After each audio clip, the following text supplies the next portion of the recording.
الله الرحمن الرحيم. اللهم صل وسلم وبارك على سيدنا محمد. اهلا بكم في قناتي مطبخ تيستي بيتي. ازيكم يا حبايبي، عاملين ايه؟ تعالوا في الفيديو النهارده نعمل اكله من الاكلات المنسيه، اكله من اكلات الزمن الجميل اللي ناس كتير جدا ما تعرفهاش دلوقتي. هنعمل مع بعض النهارده شوربه الفول النابت، حاجه كده تحفه مغذيه وبتدفي، مش مكلفه خالص. كنا زمان بنعملها لما بيبقى حد معدته وجعاه او عنده برد.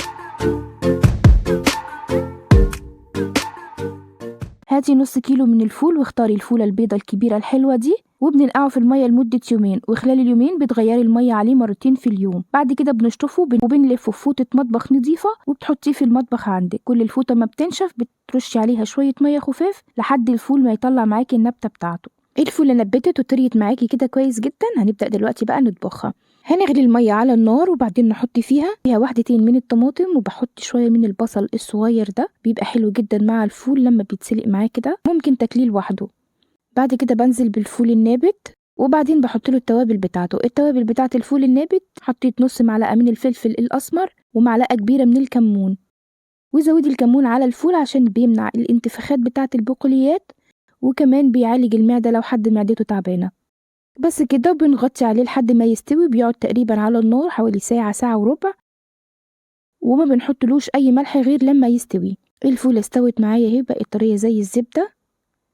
دلوقتي اقدر احط لها الملح. البقوليات زي اللحوم ما بنحطش الملح غير بعد ما تستوي، لان الملح بيعطل السوا بتاعها. اظبطي الملح على ذوقك. واديت لها كمان عصرة ليمونة.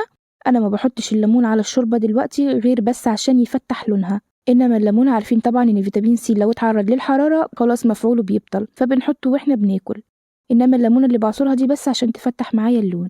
اول الفول ما بيستوي بنزل عليه بطشه زي طشه الملوخيه بالظبط. بحمر فصين توم في معلقه زبده او سمنه بلدي، وبديله نص معلقه كزبره ناشفه، ولما التوم بيتحمر بطش بيه الشوربه زي ما انت شايفه كده. ودي احلى طريقه تاكلي بيها الفول النابت، حلوه جدا وخفيفه جدا على المعده، وهي اصلا اكله مغذيه جدا يا بنات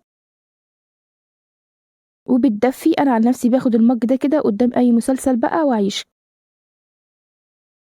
بتعمل معاه معامله حمص الشام.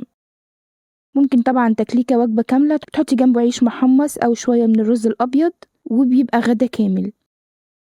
بس كده حبايبي، ده الفيديو بتاعي النهارده. جربي الفول النابت واكتبي لي رأيك في الكومنتات، وما تنسينيش بقى باللايك والشير وسبسكرايب وتفعيل زر الجرس للقناة لو محتوى قناتي بيعجبكم. والسلام عليكم ورحمة الله وبركاته.